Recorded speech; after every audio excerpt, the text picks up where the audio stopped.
मुझे इतना हंसी आ रही है कि जो लोग 4 साल और 8 महीना सोते रहे वो अब जाकर के दिखावा के लिए सड़कों पे आ रहे हैं। अरविंद केजरीवाल जी को भी देखा, आतिशी जी को भी आज हमने देखा।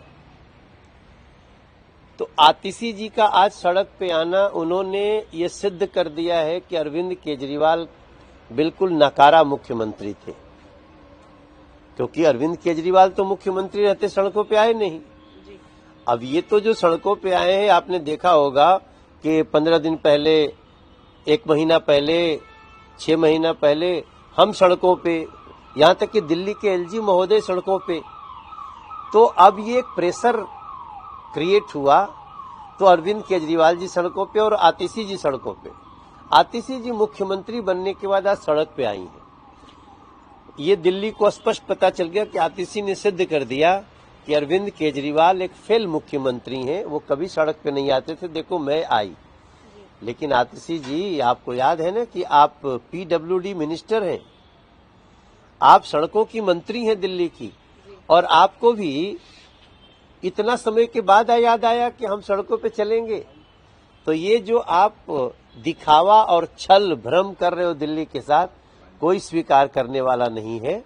हमने चिट्ठी भी लिखी थी, इस चिट्ठी में चलो आप सड़क पे आ गए, लेकिन आप तो बहुत लंबे समय से यहाँ पे पीडब्ल्यूडी मिनिस्टर हैं।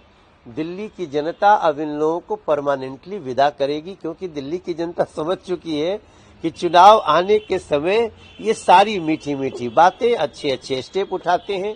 मगर आप सोचिए 75,000 करोड़ का बजट, क्या 75,000 करोड़ का बजट आप ये 2 महीने में कर सकते हो? ये सड़कें ठीक कर सकते हो? सिर्फ दिखावा है और दिल्ली की जनता इनको सजा देगी। जी, फाल्के का अवार्ड मिलेगा ऐसा अनाउंस किया अश्वनी वैष्णव ने, कैसे देखते हैं? ये बहुत ही बधाई की बात है। मिथुन चक्रवर्ती एक बॉलीवुड में, भारतीय सिनेमा में एक युग का नाम है, और आप लोग और हम लोग तो कई लोग दूर से जानते हैं मिथुन दा को, लेकिन इंडस्ट्री में मिथुन दा जितना चर्चित रहे स्क्रीन पे, जितनी बड़ी बड़ी हिट दी, जितनी अच्छी एक्टिंग करी, उतना ही ज्यादा वो सिनेमा के कर्मियों में बहुत लोकप्रिय है। उनको दादा साहब फाल्के मिलना, मैं समझता हूं ये बहुत ही अच्छा निर्णय है। Thanks to Modi government. जी सर, उन्होंने जाते जाते भी ये बोला कि चिंता मत करो, मैं अभी नहीं मरूंगा जब तक पीएम मोदी को उनके पद से नहीं हटा दूं। उसके बाद आज एचएम ने भी ट्वीट किया कि आप अपनी पर्सनल हेल्थ सिचुएशन में भी आप ऐसे पीएम के लिए बोल रहे हैं। इसका मतलब दिख रहा है कि आप कितनी नफरत पाले बैठे हैं।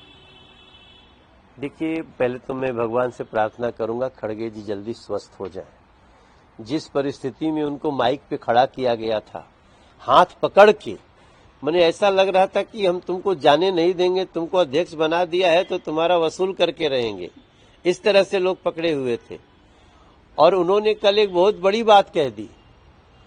उन्होंने तो ये भी कह दिया कि कांग्रेस आएगी तो आतंकवाद आएगा, भ्रष्टाचार होगा। उन्होंने, अब चूंकि उनका स्वास्थ्य ठीक नहीं है, इसलिए उनके किसी बात को हम गंभीरता से नहीं लेना चाहते हैं, लेकिन उनके मन का नफरत तो दिख रहा है मोदी जी के प्रति। और ये नफरत का भाव कांग्रेस का सिर्फ इसलिए है कि अब कांग्रेस जो लूट करती थी, जो करप्शन करती थी, अब उसका मौका नहीं है। मुझे पूरा विश्वास है हरियाणा की सरकार, जम्मू कश्मीर की सरकार भारतीय जनता पार्टी के बनने वाली है। कांग्रेस को कोई दूर दूर तक पसंद करने वाला नहीं। जी सर, एक आखिरी सवाल ने बोला, जो बिहार में सरकार चल रही है नीतीश गवर्नमेंट, वो 4 एक्स ब्यूरोक्रेट चला रहे हैं। ऐसा कुछ उनका अपना, नीतीश कुमार का अपना कुछ रेलेवेंस नहीं है? देखिए, प्रशांत किशोर जी भाड़े पे काम करते हैं। वो पहले पैसे लेकर के प्रचार करते थे, धीरे धीरे अभी लोगों ने उनको भाड़े पे बुलाना भी बंद कर दिया। अब वो सोच रहे हैं कि भाई, जहां हम पता चलता था सैकड़ों करोड़ रुपया लेकर के हम प्रचार करते थे, तो अब उस तंत्र में खुद डूब जाएं। तो जिस व्यक्ति को पैसे पर ही काम करने की आदत है, उसकी किसी बात को मैं गंभीरता से नहीं लेता।